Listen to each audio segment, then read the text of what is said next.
Welcome to the stage, our panel for the case for investing in IRF. Moderator, U.S. Representative, Dan Church Aide, Kristen Rasmussen.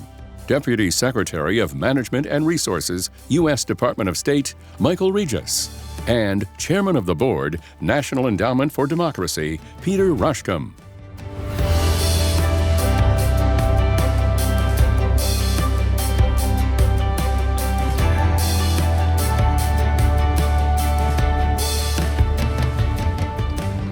Thank you so much. It is my true honor to be here together with these esteemed guests.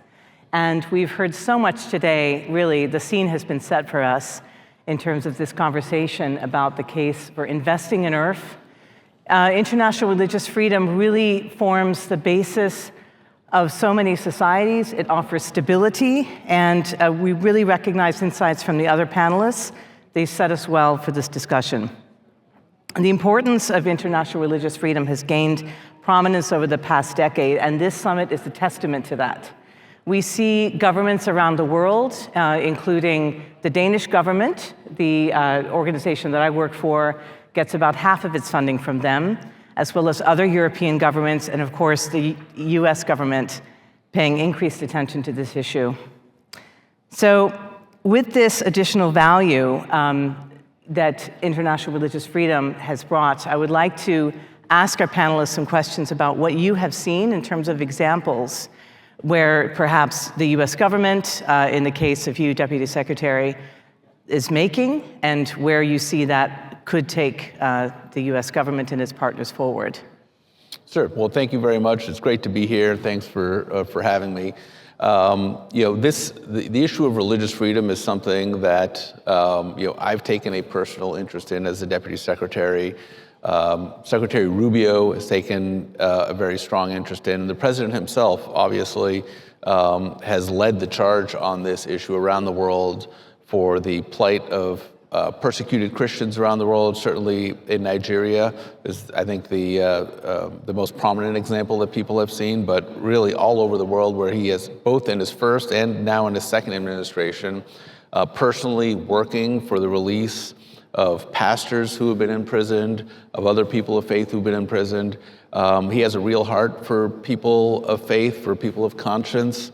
As do I, as does the Secretary. And so, I make it a point in all of my travels, I do a fair amount of traveling around the world, to have a religious freedom touch point, meeting with faith leaders, especially in parts of the world where religious minorities might have a more difficult time than others, to let them know that we see them, we hear them, and the United States supports their rights for freedom of conscience and to be able to practice their faith freely. Yes. And I think one of the critical aspects of working with faith leaders is that they are really moral leaders also within the communities, and they're trusted by communities, and they can offer a sense of stability. So, Peter, what have you seen as far as examples of this with the National Endowment for Democracy? I know you have a lot of partners that you work with. Can you express some examples where you've seen faith leaders really, bring stability, for example? Yeah, I'd be happy to. And let me echo the Deputy Secretary's priority on highlighting religious liberty. And the more I think about it, and I'll get to an example in a second, but the more I think about it, the more I realize in the idea of people standing up for themselves, religious freedom is actually scandalous. Religious freedom says to the tyrant, there is somebody that I worship and it's not you, tyrant. There is somebody who has my real deep allegiance and it's not you. And if we are able to empower that kind of voice in these various communities, then it will be so much better off. So one of the best examples, of course, is the Dalai Lama. Dalai Lama standing up within the tradition of Tibetan Buddhism, and at the same time, deeply and inextricably linked to voices of democracy, and he's been an incredible influence all the way around the world. The National Endowment for Democracy has had a long-standing relationship with the Dalai Lama, and in fact, just about a month ago or so, we had our Democracy Awards, And part of his organization was one of the entities that we highlighted, along with Uyghurs in China and along with imprisoned pastors in Chinese house churches. So one of the abilities that organizations like the National Endowment for Democracy, entities as powerful as the United States government or the Danish government, or all the voices that are here today, is the power to draw attention to things. And as Deputy Secretary said a minute ago, if somebody of his stature is going into these meetings with interlocutors around the world and says, hey, there's something else on the agenda, and I want to be talking about religious freedoms, the power of that is just incredible. So my hat's off to you for your sense of mission and your sense of calling in drawing attention to people who have no voice. Thank you. And I wanted to also bring some attention to the issue of evidence to support the thesis that countries with greater religious freedom consistently outperform others on key measures of global competitiveness and economic growth. That really having that, people feeling secure in expressing themselves and really having that space can lead to so many other opportunities, potential, and that not only governments but also the private sector has a role to play in providing those opportunities and to be a partner. And we do see that actually, an increased number of Fortune 500 companies really investing in this issue of religious freedom, for all religions, right? Let's be clear. And if you can tell us some examples that you have heard of or that you're aware of, either one of you, could be globally or within the U.S. government or companies rather. Well, I think it's interesting because there's a little bit of tension in the argument, and I take the argument at face value. That is, if there is a robust civil society and if there's an ability to be free, then by definition, you're going to create more opportunity and you can almost feel the pressure coming down. My experience, though, is that people of faith are a little bit troubled by that sometimes, by saying, hey, my faith is not a utilitarian thing. My faith is driven by revelation. It's driven by the idea that I have a relationship with God and I'm following him, etc. So I think that it can be a little bit of a plot trap to be arguing too robustly into this is a good economic plan for development that is to support religious freedom. But the bottom line is, it is good. It does create opportunity, it does create markets, and it does create a wholesomeness that I think is something to really enjoy. Yeah, I would second that. I think there are different faith traditions that treat material wealth and well-being sort of differently. But I think the important thing is, look, we call religious freedom in the United States is enshrined in our First Amendment, and it's our first freedom. And I think that's not an accident that it was number one on the Bill of Rights, the First Amendment to the Constitution, because I think it's just so important to just an individual's right to be a person, to be able to relate with their family, with their community, and to be able to be productive and free members of society, even if they don't necessarily agree with everyone on how to practice faith or how to worship or how to live their lives, but that we can do that peacefully and we can all live side by side and respect our differences. Absolutely, and that's one of the things that a lot of civil society organizations do, is to bring different faith groups together, right? In countries like the Democratic Republic of Congo, as we heard the example earlier today. The Central African Republic is an area where DCA, the organization that I work for, brings together different faith groups in a post-conflict context. That can be a very powerful thing. And then that provides stability, as we heard in one of the earlier panels, which then can encourage the private sector to come in as one of the factors, at least, to provide that kind of stability. You know, I think it's interesting just to kind of build on this idea of calling things what they are and to reflect on the power of that. So Natan Sharansky, the Jewish refusenik in the Soviet Union, told an interesting story. And he said that when he was imprisoned, and he was imprisoned for his faith, he heard that Ronald Reagan, then President of the United States, had called the Soviet Union an evil empire. And as Sharansky told the story, he said when he heard that the American president had called the Soviet Union that, he said he knew it was the beginning of the end.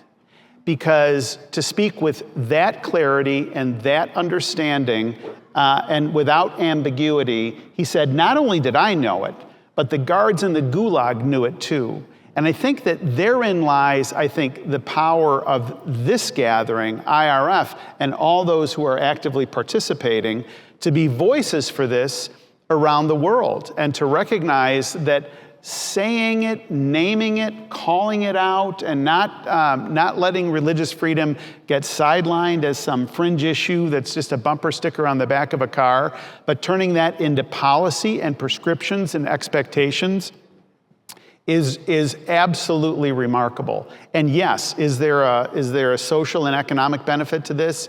It's true implicitly. But I think the power of speaking the truth in these situations is just demonstrative and palpable. That's one of the reasons that the National Endowment Democracy is actively supporting this summit today and has increased funding either 2- or 3-fold over the past couple of years to say this is an incredible investment in terms of democracy and building up Democrats, small d Democrats around the world who are standing up for their own freedom. Absolutely, and I think we would like to hear more from you, Deputy Secretary Regas, about the U.S. government's plans. You alluded to that earlier, but what I would reflect on is the role, again, of it can be community groups working together with civil society or on their own. Churches, in many cases, we see Ukraine providing a lot of the support that's needed in the humanitarian response. And I know that this administration is prioritizing working through those groups. Again, as I said earlier, they are close to communities, they're trusted by communities, and they often have ways of working that might not be possible, even for governments or other sectors. Do you have any reflections on that, and more specifically what this administration is planning in that regard? Sure. So, as you note, religious communities, civil society organizations, they have a relationship, a trusted relationship with their communities that maybe a large national government would not have, because these are the people that are their neighbors, that they live with, that they worship with every week, and our ability to be able to support those organizations and support not necessarily a particular organization, but to support their right to be able to assemble, to be able to minister to their neighbors, to be able to help them with their material needs, their spiritual needs. Unfortunately, there are governments in the world that view that as a threat to their power, a threat to their influence over their citizens or their subjects, however they might see them.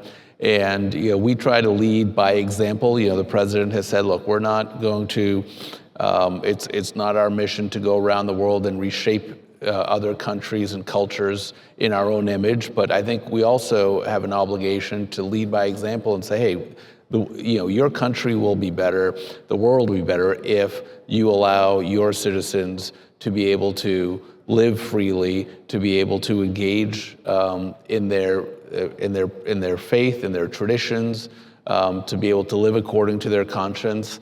And these are not inconsistent with being a great country. And in fact, in our case, they're a requirement for being a great country. Well, look, we're the greatest, we're the most powerful, the strongest economy in the world, and we have this fundamental freedom. So I think that's one of the ways that we can show other countries that, look, you don't have to be afraid of people practicing their faith and living side by side, even if they have different faith traditions in their country, that they can help ensure and protect those different communities to be able to practice their faith freely. Mm-hmm.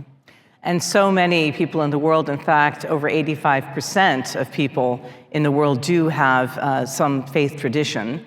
That is really something that can bring us together globally. And I just wanted to comment on all the people that I've met from around the world. It really is quite an impressive gathering of people that we have here. And it's a growing issue, one of importance. But I'm sure, as you were saying earlier, Peter, there are some, skeptics out there who might think of religious freedom as an ambiguous concept.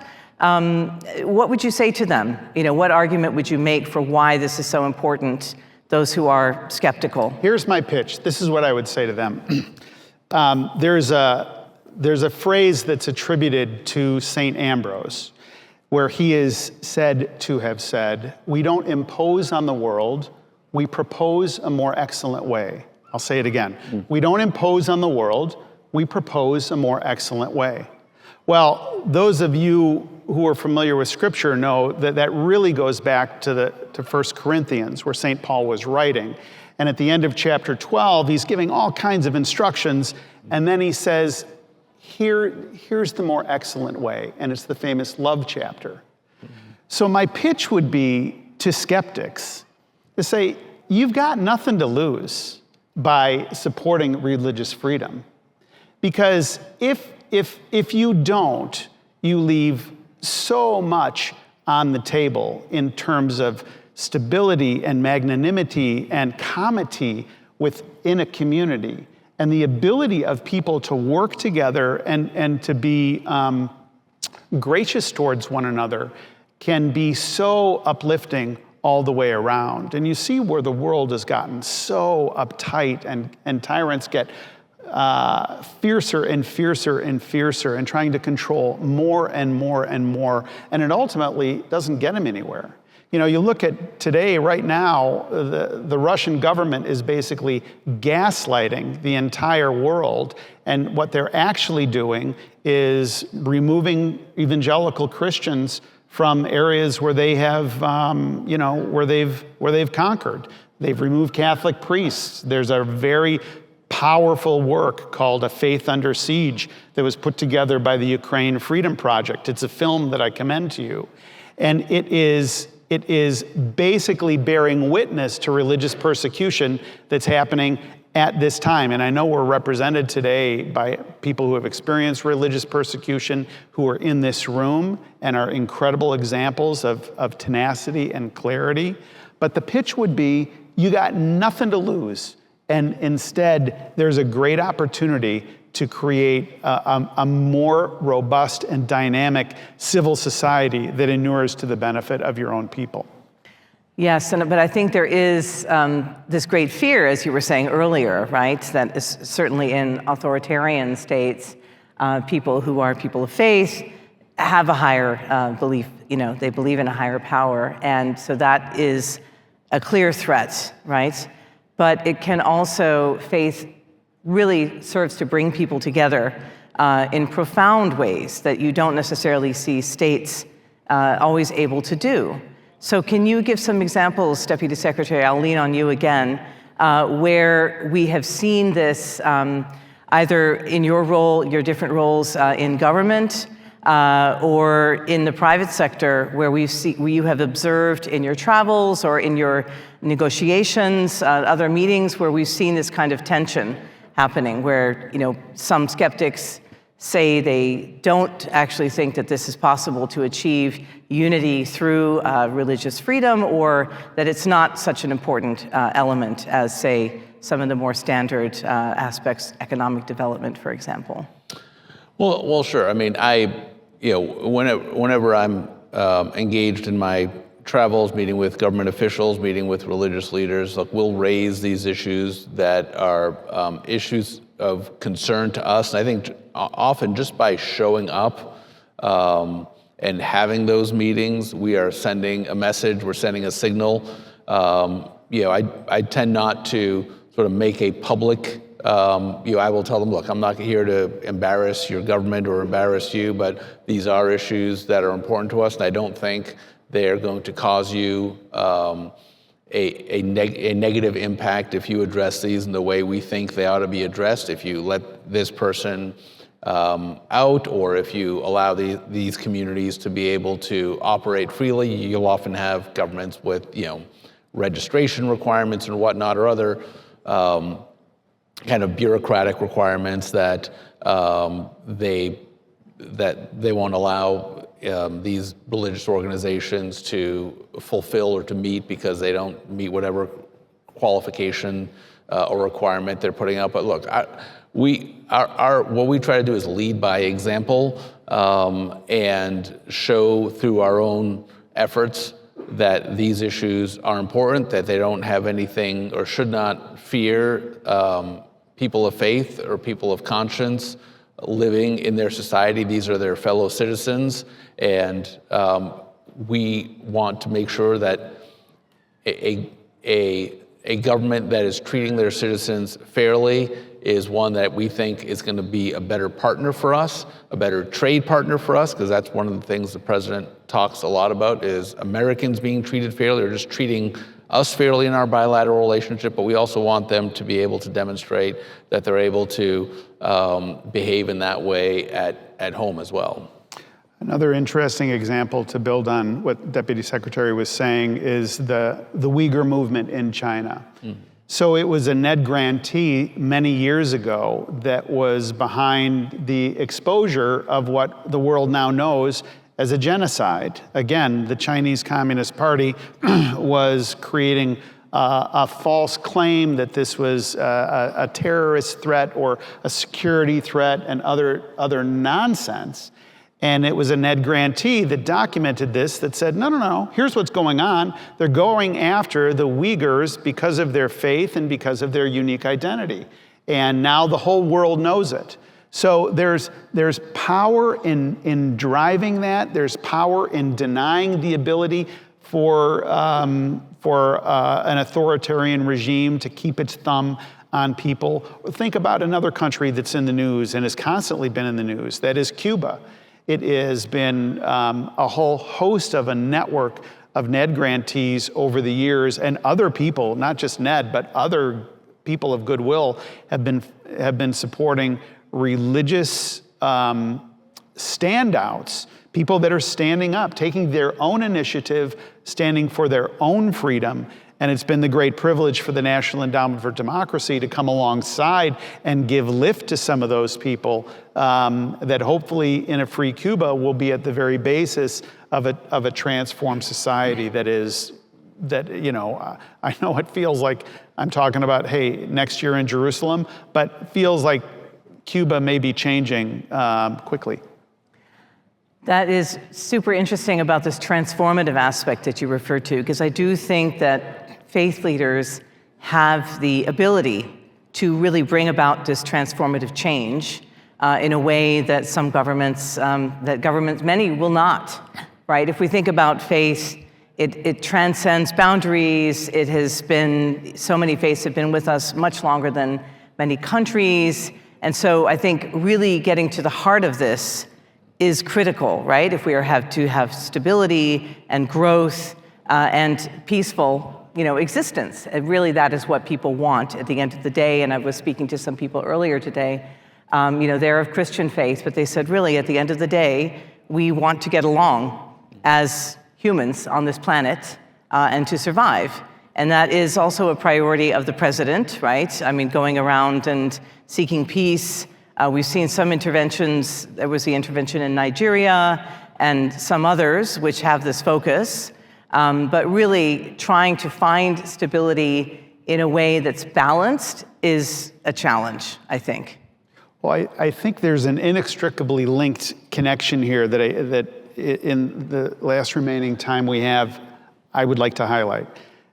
In my experience as chairman of the board at NED, I've had the great privilege, along with our other board members and senior staff, to meet with any number of prisoners when they get out, and they'll come through and we'll have time to spend with them.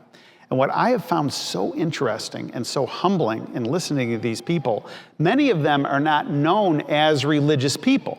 They're democracy leaders. They're out there on, they're municipal leaders, but they've been jailed, they're a threat to the regime. But when you really talk to them, you find out, at least I've found out, that many, many, many of these people have a deep religious faith, and their prayer life in prison is robust. I mean, it is just a remarkable thing to be able to spend time and listen to them. So I think it's important that we not truncate these things, that we not say, wow, that's a political issue and that's a religious issue and that's an economic issue. No. We're covering the whole waterfront here. And all these things relate to one another. And if we're boosting up one that is religious faith and religious freedom and the ability for people to express themselves, then it inures to a far greater tapestry of things that we want to see come into play. Absolutely. And that intersectionality is so critical, and really understanding, the origin of some of these conflicts, right? Not always just based on religion, based on other things as well. And it's complicated, which could mean that, if we go back to investors, companies, going into a country will be challenging. So it's so important that they understand the context of each of the countries that they go into. Any final thoughts from either of you about the importance of investing, either financially or in other ways, programmatically, in international religious freedom, and why it's so important, before we wrap up? Well, I think it just makes so much sense.